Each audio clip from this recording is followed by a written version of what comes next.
Sidang peninjauan kembali atau PK terhadap mantan terpidana kasus Vina, Saka Tatal, telah digelar di Pengadilan Negeri Cirebon kemarin. Sejumlah bukti baru pun dipersiapkan Saka Tatal.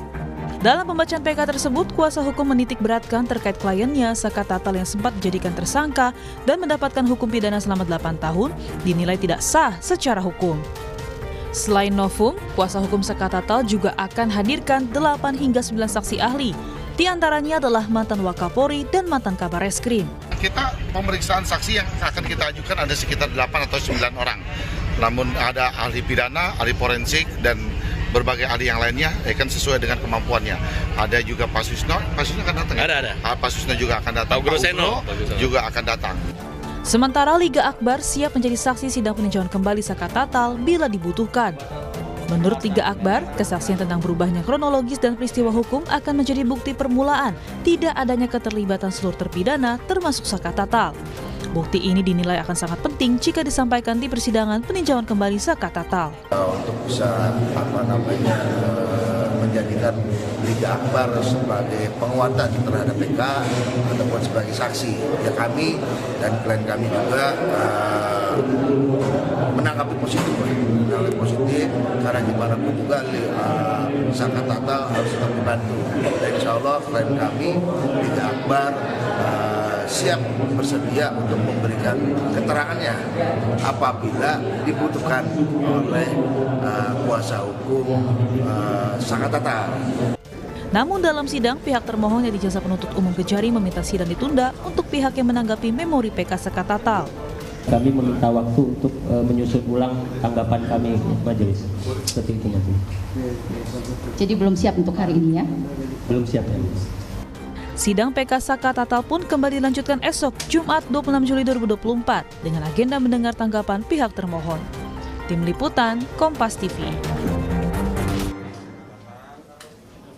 Pengadilan Negeri Cirebon telah menggelar sidang perdana peninjauan kembali atau PK terhadap terpidana kasus Vina, Saka Tatal. Tak hanya menyoal bukti baru yang dikemukakan dalam sidang, Saka Tatal pun mencari keadilan dan ingin para terpidana kasus Vina yang mendekam di penjara dapat bebas karena diyakini sebagai korban salah tangkap. Lalu akankah besok dua Jenderal Polri ini akan menjadi saksi dalam PK Saka Tatal dan apa yang kembali akan dibuktikan? Lalu apa juga tanggapan yang akan diberikan pihak termohon, yakni Kejari Cirebon atas PK Saka Tatal? Kita ulas bersama sejumlah narasumber yang sudah hadir di studio. Ada pakar hukum pidana Universitas Al-Azhar, Profesor Supaji Ahmad. Selamat pagi, Pak Parji. Pagi, Mas. Dan melalui sambungan virtual ada kuasa hukum Saka Tatal Krisnamurti serta kuasa hukum Ibtu Rudiana Mardiman Sane. Selamat pagi, Bapak-bapak. Selamat pagi. Selamat pagi. Ya, saya ke Pak kuasa hukum Saka Tatal dulu. Jadi besok apa saja bukti yang akan dihadirkan? Dan ex Kabar Reskrim dan Wakapolri juga akan dihadirkan, kabarnya begitu? Betul? Halo Mas. Ya. Iya.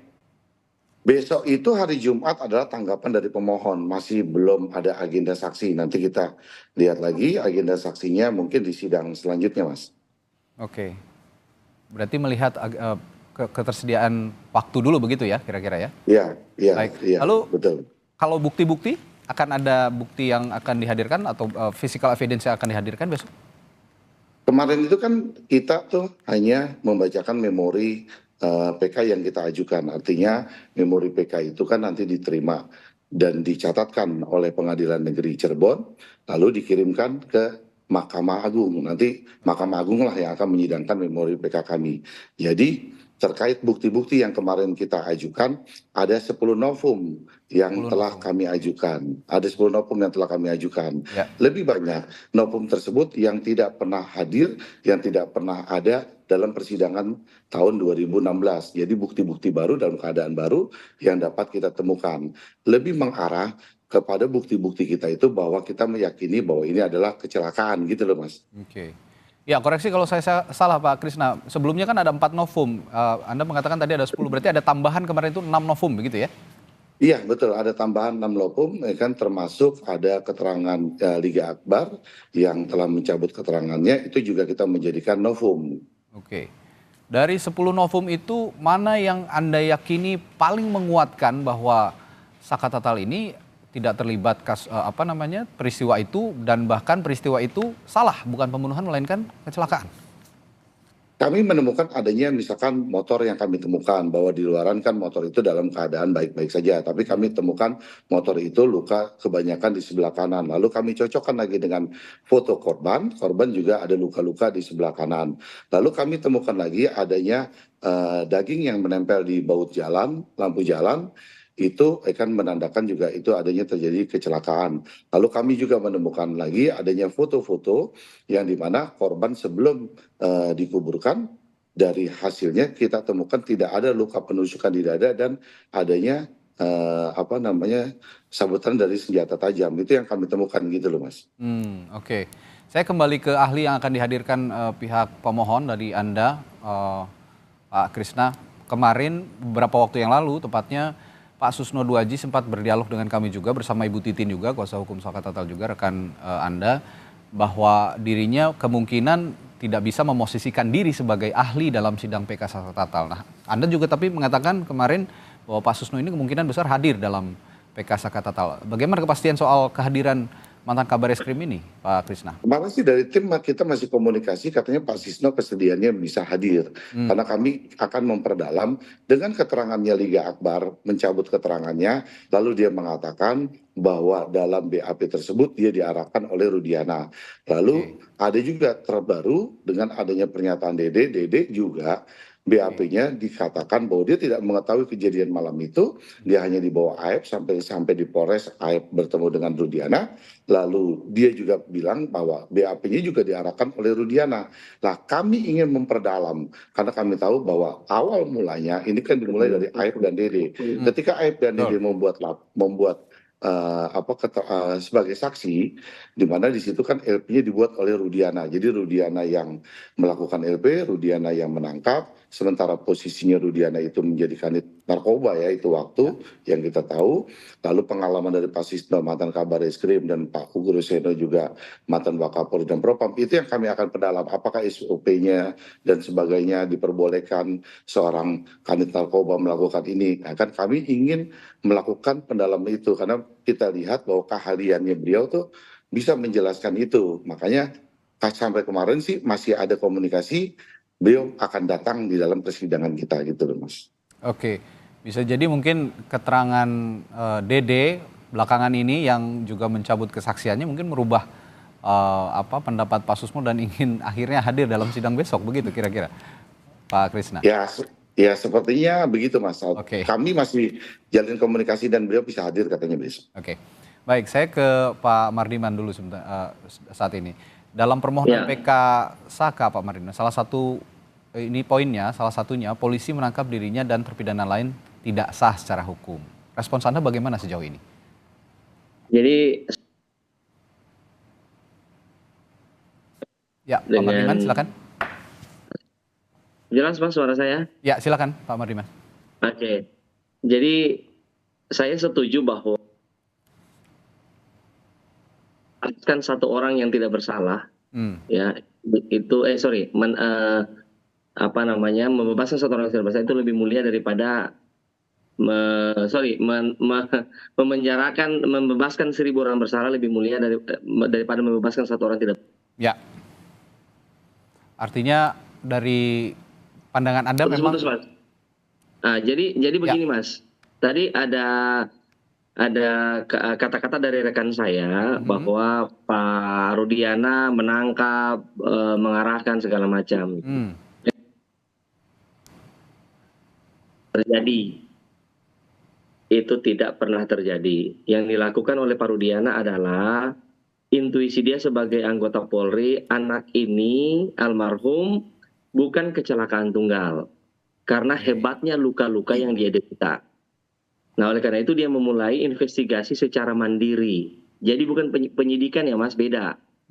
Dia memulai investigasi secara mandiri.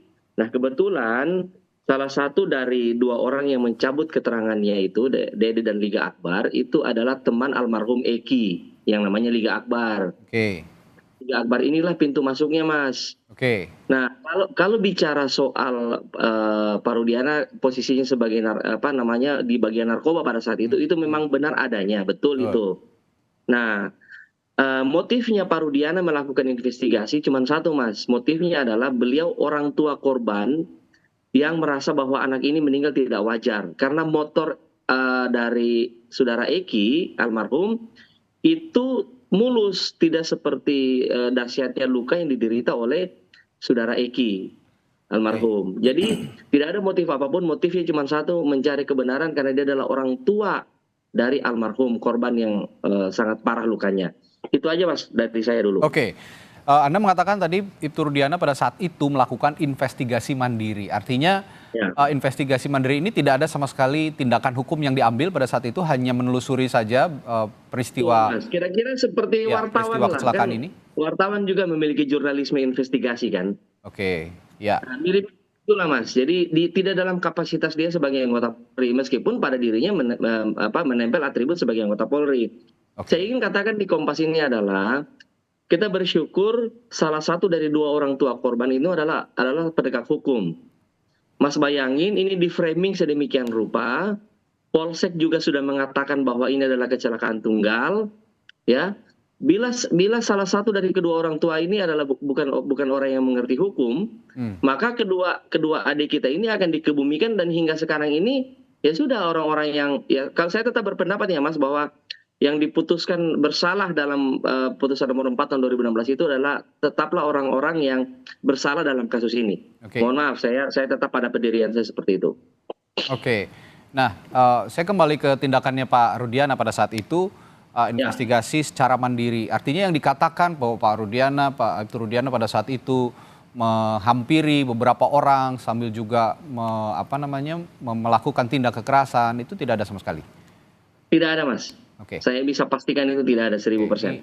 Ini juga soalnya yang menjadi menjadi sanggahan begitu ya beberapa pihak, termasuk dari kuasa hukum Saka Tatal yang menyatakan bahwa ada proses yang Anda katakan investigasi mandiri tadi yang menyalahi prosedur. Saya ke Pak Suparji. Pak Suparji melihat kemarin PK Saka Tatal sudah berjalan begitu ya dengan novum, ada 10 novum yang dipaparkan dalam sidang begitu. Tadi juga ada sanggahan yang diutarakan oleh Pak Mardiman sebagai kuasa hukum Ibtu Rudiana.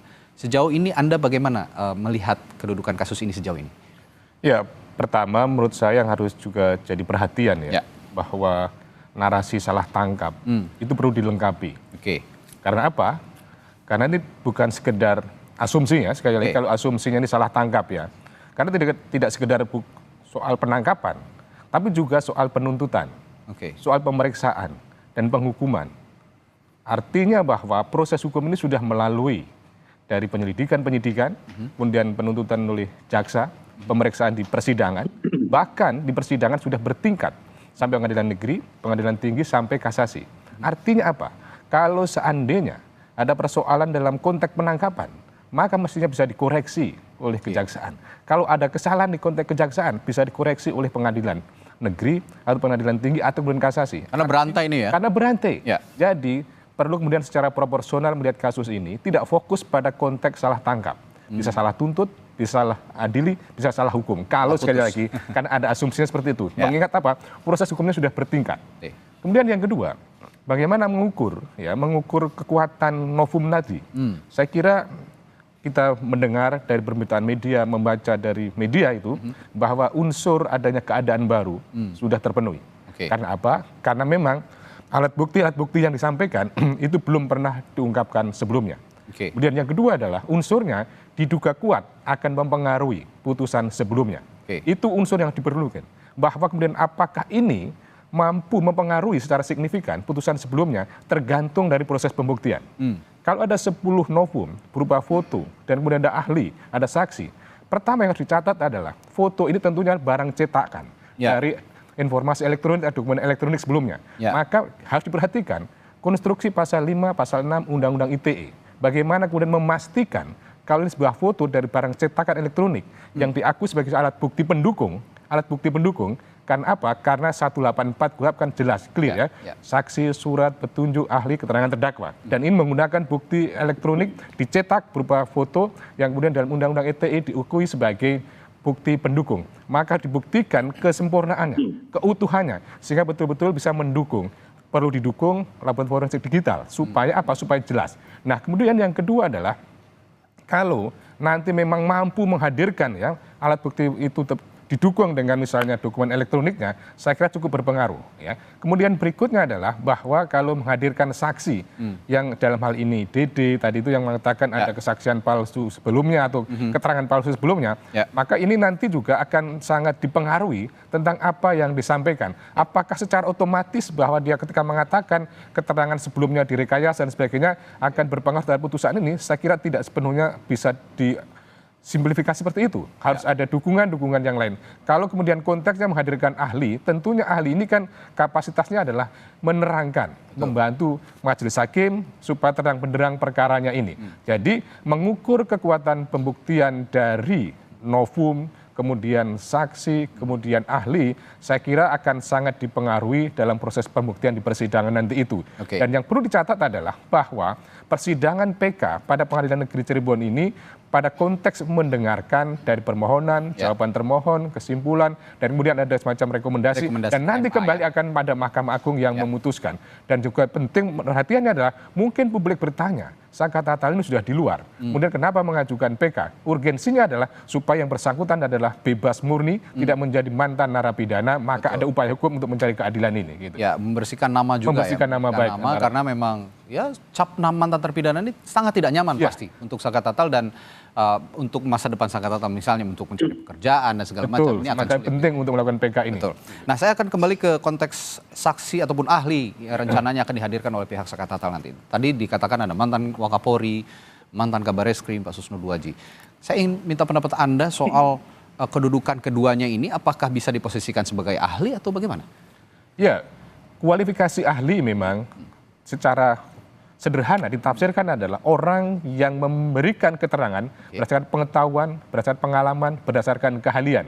Dia tidak masuk pada konteks pokok perkaranya. Ya. Dia tidak menjelaskan perkaranya, tapi dia menjelaskan teori, menjelaskan norma, dan lain sebagainya. Maka kalau pertanyaannya apakah ahli-ahli yang akan dihadirkan sebagai persidangan nanti memenuhi kualifikasi sebagai ahli, saya kira memang bisa dihadirkan sebagai ahli. Tetapi lagi-lagi tentunya adalah kembali kepada proporsi masing-masing dan fokus pada persoalan apa. Misalnya dalam konteks PK ini mungkin ahli akan menerangkan misalnya hal-hal yang diajukan sebagai novum memenuhi kualifikasi sebagai novum atau bukan. Dan ahli tidak pada konteks menyimpulkan, tetapi ada menerangkan saja. Sekali lagi adalah menerangkan. Demikian pula dalam konteksnya misalnya mantan Kabareskrim, mantan Wakapolri, mungkin saja akan berkualifikasi menerangkan tentang bagaimana prosedur penyidikan, prosedur penangkapan, tetapi lagi-lagi tidak menilai tentang salah benarnya satu proses hukum yang sedang berjalan, tetapi hanya menerangkan saja. Menerangkan dalam konteks secara teoritis, secara normatif, secara pengetahuan dan secara pengalaman. Dan objektif.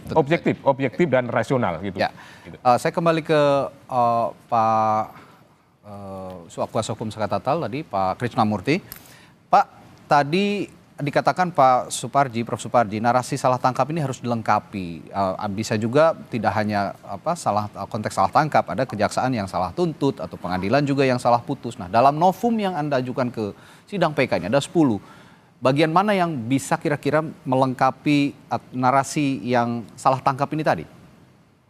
Kami sepakat dengan apa yang disampaikan Pak Suparji tadi. Artinya bahwa kita melihat kalau terkait masalah Pak Rudiana itu, kita melihat dari dasarnya putusan ketika beliau bersaksi di pengadilan 2016, beliau mengatakan bahwa beliaulah yang melapor dan beliau yang menangkap. Itu ada dalam putusan 2016.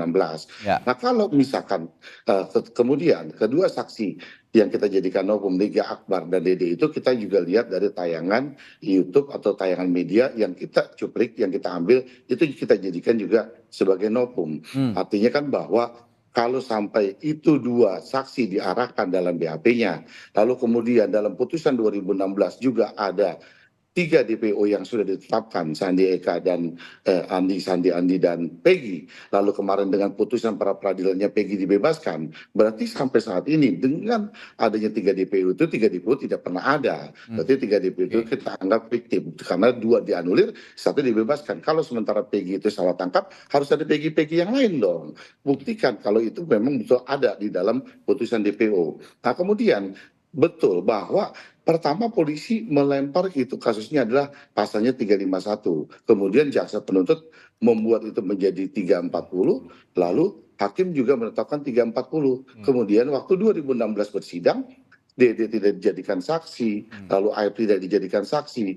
SMS tidak, handphone tidak dibuka, CCTV tidak dihadirkan, tidak sekedar novum bahwa ada kesilapan hakim dalam peradilan ini atau di penuntutan jaksa seperti yang Pak Suparji katakan. Saya sepakat kenapa ini bisa berubah jadi 340 kalau misalkan dalam keadaan 2016 saka tatal itu ada, dia hanya menampar satu kali, setelah itu dia pulang ke rumah neneknya, dia nggak tahu kalau perbuatan itu ada di belakang showroom terjadi pemerkosaan, pembunuhan, kan tidak tahu dia. Ya, inilah yang dikaitkan. Bisa saja novum itu novum itu adalah bagian dari pembuka, tapi kekilapan hakim itu kan penting juga yang akan nanti disidangkan oleh mahkamah, begitu loh Mas. Oke.